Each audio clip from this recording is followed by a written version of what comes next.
Welcome to the Default Profitable Podcast. You're listening to the next episode, and today we're going to talk about, helping to keep people healthy and what it takes to start, run, and grow a business to do that. So there'll give me some successes, some failures, and some stories from a real business owner. I'm your host, Matt Nettleton. Today, my guest is Brian Schroeder with Preventia. Welcome to the show, Brian. Pleasure to be here. Excellent. So we talked for a couple minutes before we jumped on this, but why don't we do this? Why don't you take 2 or 3 minutes, introduce yourself and your company to everybody that's listening? Yeah, sure. First of all, thanks for having me on. One of my favorite things to talk about is, the journey of being an entrepreneur and what that means, what it means to me and what I found it means to many. My name's Brian Schroeder, and I founded this company, Preventia, back in 2017, but it was actually kind of born out of the pandemic, and we'll touch on that a little bit later. But I spent the first 25 years of my career working in big healthcare. And so I did everything from pediatric cardiology administration to OBGYN to primary and specialty care, got into population health work, got into innovation a little bit. I was always testing models of care that actually worked versus, the traditional healthcare models that you see every day when you go to the doctor's office. And so I would work alongside clinical teams, non-clinical teams to see where do we get statistically significant outcomes, and kind of just got a liking. I was just sort of drawn to the world of wellness and preventive care and health coaching and what it meant to put this into place in a large hospital-based system. And I don't know, it was frustrating because when you use those techniques, the great thing about it is that it works. The bad thing about it is that it works. So when two things work really well together, one of them is usually not scalable. So at least in healthcare. So I found that it wasn't really scalable, and I was racking my brain, beating my head against the wall every day, and I decided to start this company. So I did that in 2017 to try to scale up a more healthy way of living by building actual relationships. And at the end of the day, Preventia, it's kind of in the name. You asked before we got started with the podcast, how exactly do you pronounce Preventia? Well, it's easy. You just say, I'm going to prevent you from getting sick. I'm going to prevent you from going down a path of mental illness. And that's really what it's all about. At Preventia, we focus on a non-traditional approach to really being well. And that is that we are going to focus on management of your habit, behavior, and mental well-being. It's not going to react. We don't react to things that are already happening to you with chronic disease. We're not reacting to mental illness. We have the ability to do that, but it's a very proactive way to do this. And it's in a scalable way that it was built. So in a nutshell, that's kind of what we do. I can get into the nitty gritty more, but I tend to be long-winded if I do. So I'll warn you with that ahead of time. So what was it? I mean, you're working in big healthcare, Yeah. and you're seeing basically illness management rather than healthcare. Yep. I'm assuming would be the way you describe Sick it. care. Yeah. Yeah. What was it that made you say, "Hey, there might be a different way"? I think a big part of it is what I saw were the outcomes. My job, when I first started in this newest role, I was this safety net health system in Indianapolis called Eskenazi Health. And Eskenazi was the county hospital. And it's actually the second largest safety net health system in the United States. Safety net health system. Tell me what that means. Yeah. So by safety net, I mean that we serve underserved populations. So really working with large populations that are highly impacted based on their zip code, their socioeconomic challenges, suffer from significant social determinants or social influencers of health. And so working with those populations, there's not a more, I won't call them a difficult population to work with because they're not, but there's not a more challenged population really out there when it comes to being well or staying well.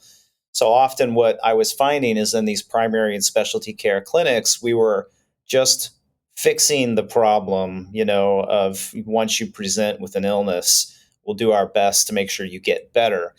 But doctors and other clinicians often get very frustrated because usually that patient will present again either a couple months later or a year later, and they're worse.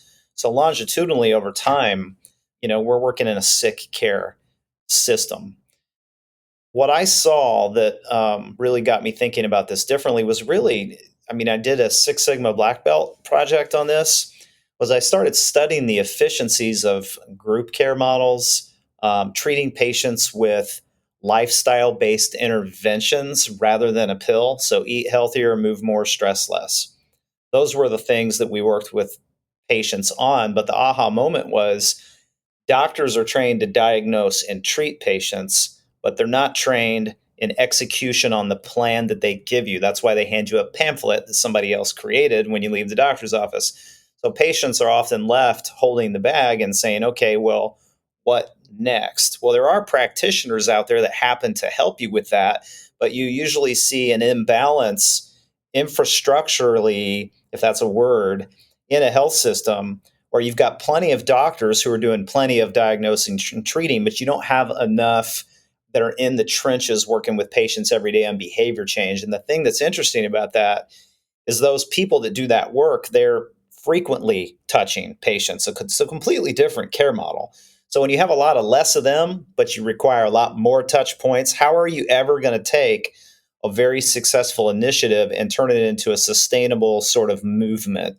What you end up with usually is a program that, based on its design and general thesis of being able to make people better, works really well, but it only works for those you can touch. And when you can't touch enough people, you don't have impact. It becomes a marketing program. You can say, look at the great stuff we do. We do lifestyle medicine, we do coaching, and you kind of don't. You just do a little of it. So I started trying to figure out how you could ever fix that infrastructure, and there really was no way to do it within the walls of the hospital. You have to look outside of the walls of the hospital to the community, and how do you serve the community at large? So I don't know. That's probably a little bit too much information, but Well, no, and just I can, last year I lost 50 pounds, oh, congratulations on that. and that's not like, well, it wasn't really a choice. I don't cook. My wife cooks. She told me I Yeah. was going on a diet, and so I went on a diet. It was a very Yeah. simple process. Um, but Extrinsic motivation. But yeah, yeah. but it really, what you're talking about is I could have easily been treated for the things that were going on with my bigger weight, Yeah. and everybody would have said, "Oh, great health outcome," because he didn't get any sicker, but he didn't change anything. Yeah. Once I lost 50 pounds, all of a sudden, I didn't stop having problems. I just had better problems. Yeah. So, if you can get people to have better problems, they're still going to have illness. You just want them to Right. have better problems. Yeah. Much like So, building a business, by the way. but very similar to building a business, because that's it. We refer to it as the difference between fire extinguishing and fire prevention. Yeah. It's great if you can put out the fire. That's fantastic. How about we just don't light it next time? Yeah. Or maybe So, you shouldn't even own a candle. yes, yes. So let's talk about, you obviously have you've got a view of the market. You're looking at this. You see an opportunity. You have a little bit of passion for doing the prevention work. Um, what was it like to start the business? You said you started in 2017, but it really kicked off with the pandemic. So, kind of give me connect those for me. So, starting the business in 2017 only means that I filed for an LLC. I registered the business with the state, and I came up with a name for it. I didn't know what it was going to be. I just knew that these models that our teams were creating in healthcare were working, and there was something to it. So I started a business initially thinking that I might just start consulting with other businesses or other healthcare organizations to teach them what it is that we had learned that worked really well under our model. And I didn't know what I may or may not do with it. Now, when I actually went full time on the business was after I left my job at Eskenazi Health. That's when it got really serious. I was full time on it, and just to put it into perspective, we went live with the first version of our product in Q4 of 2019. And I had a bunch of signed contracts. And as you can imagine, every single one of those went away but one. And that was because, of course, the pandemic hit right then. It hit in November, and I had went to market in October. So great timing, right? And I mean, there's always going to be a reason or something that happens when you start a business that you didn't account for, that you didn't expect, and you have to figure out how to either survive or thrive.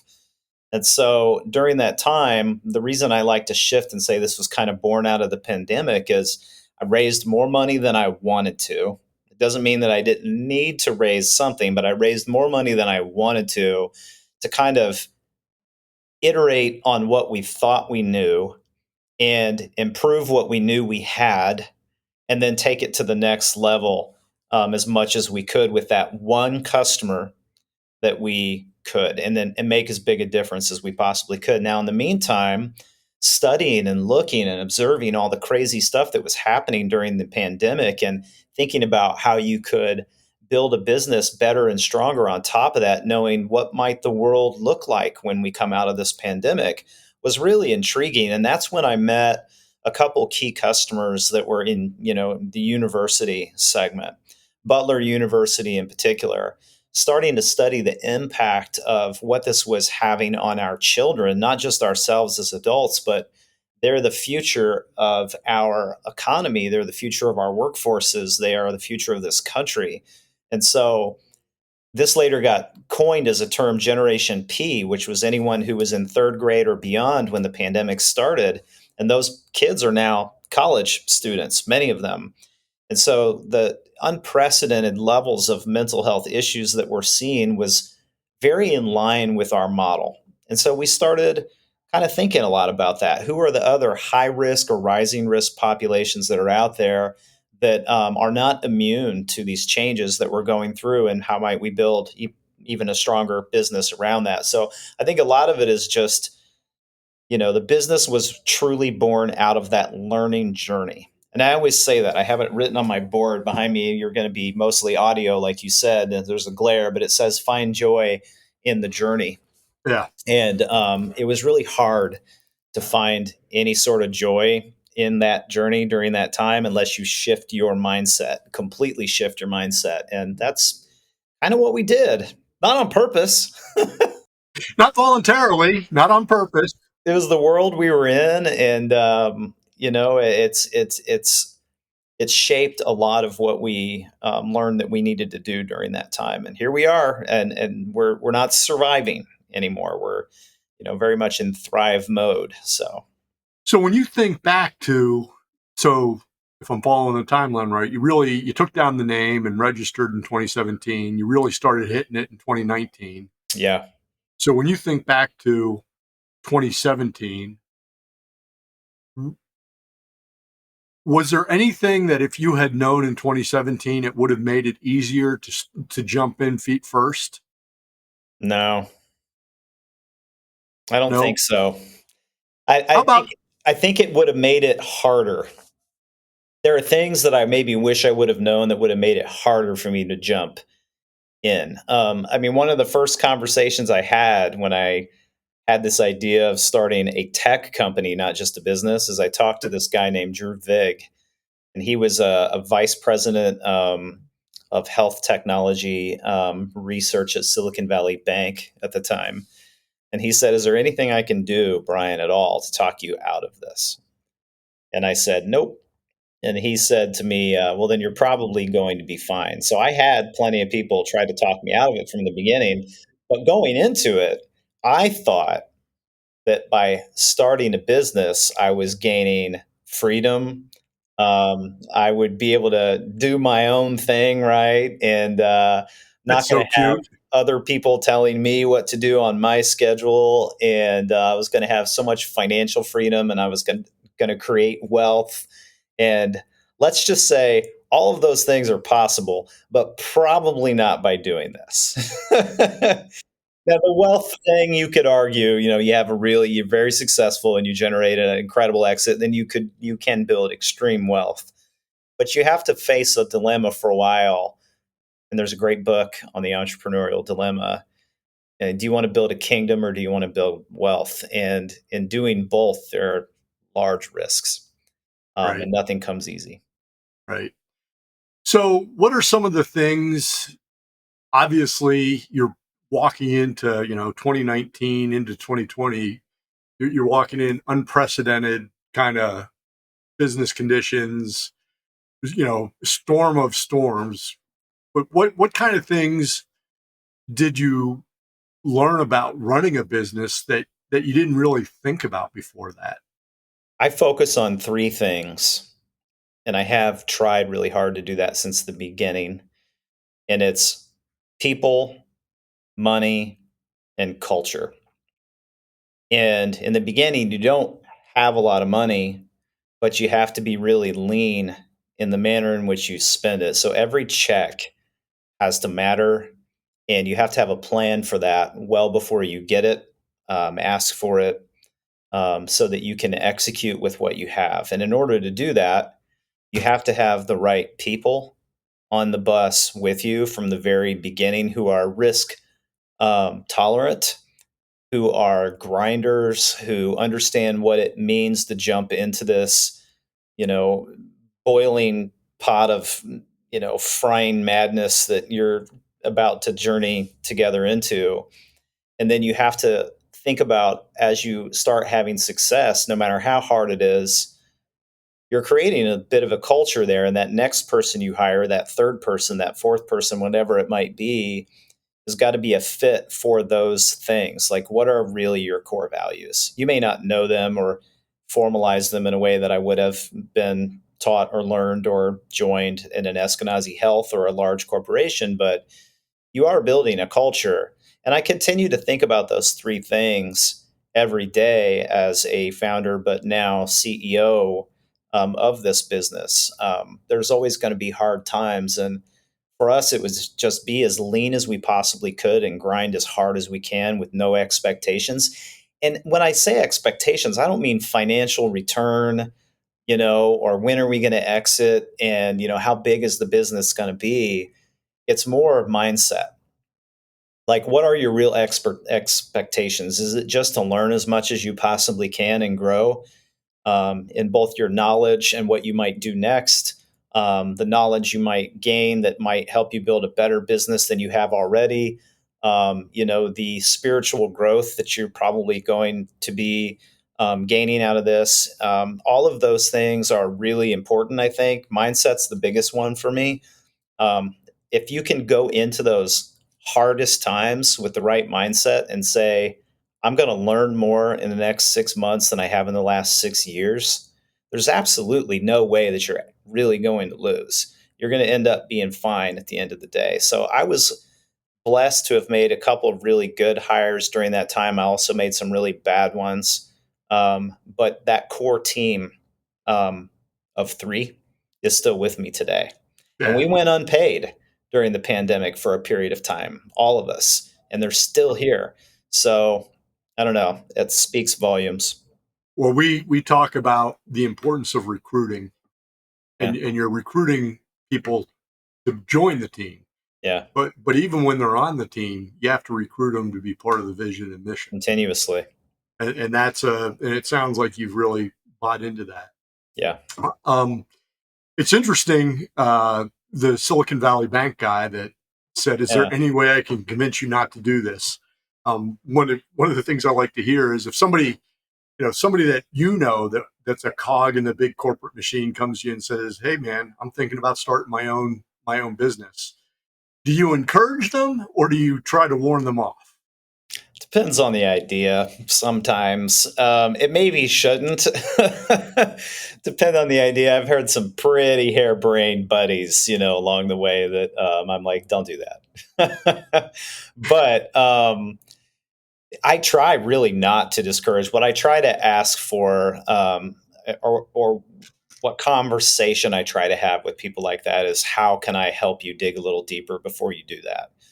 Like, what are some of the things that maybe I have learned, or some of the people that I could connect you to, so you can explore this deeper while you still have your full time gig? Because you have a family to worry about, most likely. If you don't, you have a financial future to protect. You have career moves to make. But at the end of the day, when you're ready for it and when you're okay with making the leap and deciding to do this, I say always you go for it as much as you possibly can, because you're only going to learn and get so much better than you probably ever were able going to have the opportunity to do otherwise. Yeah. All right. So here's the question, and it's going to be slightly altered, but if 2024 Brian could sit down next to 2019 Brian the night before you open the business full time, you're going at this is it. Mm-hmm. And you could say, hey, listen, everything works out, but here's the one thing you need to concentrate on first. What would that one thing be? I feel a little bit like Elon Musk right now. I'm pausing long time before answering, because that's an important one. Yeah. There's so many things. That's the problem. Yeah, I mean there's so many things that I would coach myself on. Some of the things I did right, I would provide validation to myself that being coachable and surrounding yourself with the right people from the beginning was the smartest thing you did, Brian. It Yeah. was your greatest strength and your greatest superpower at the time, and I would encourage myself to do that again. I would be a lot more mindful, though, of sales and when, and be a lot more aggressive with that. And if I could pick one more thing, I would say hire a little more slowly and fire a lot more quickly as you go down, that road of earlier employees. I've made some big mistakes by not doing that, and it certainly dragged the business down. Yeah. Well, every hire is so important when you're small, Yeah. when you're just getting started. Well, those are three good things. I mean, surround yourself with knowledgeable people, get a Yeah. little aggressive on sales, and be careful about who you hire and quick about who you fire. Yeah. Even when you love those people, Oh, yeah. It's got nothing to do with the personal relationship and Yeah. whether or not you're buddies. In fact, I've seen the worst situations are where you hire somebody that you know and that you're friends with, Yep. and then you have to turn around and say, "Hey, this isn't working." It's tough. It's pretty hard. Yeah. So that's a quick 23 minutes, but those are some pretty good lessons. Anything you want to wrap up, and any final advice for somebody that's new or thinking about being a new business owner? I heard a quote recently: the magic that you're looking for are usually in the things that you avoid. And a lot of times entrepreneurs, they don't know or think they can do it, or they're scared, or they know that it's the right time to maybe make the leap, and they've got a great idea and they've got a lot of validation, but they just can't get themselves to do it. And the magic that you're looking for often exists within the things that you avoid. And if you avoid starting it, you avoid doing it, you avoid taking the leap, you're never going to get there. And Yeah. that's was the hardest decision I ever made. I had a wife. I have a wife, but at the time I had a wife who was very supportive of me. I had a newborn daughter, who was not brand new newborn, but she was a baby, and I'm not a spring frigging chicken. Like, I'm 50 years old, and I started the business in my 40s, and these are my earning power years. So, like, you better be good with making that decision, but I would never say no to that decision that I made years ago, because I found the magic, that I think I'd been looking for the rest of my career before that. Perfect. That's a great spot to wrap up. So if you're listening, you can find more about Brian and his company in the show notes at defaultprofitable.com. Um, if you like the podcast, 3 ways you can help us: hit subscribe, leave a review, or share an episode with somebody you like. Brian, thanks for being a guest. Hey, thanks for having me on. It's always fun to talk about this journey. I love every minute of it, except for the hard stuff. Except for the hard stuff. The hard stuff kind of sucks. I just love it in a different way, Matt.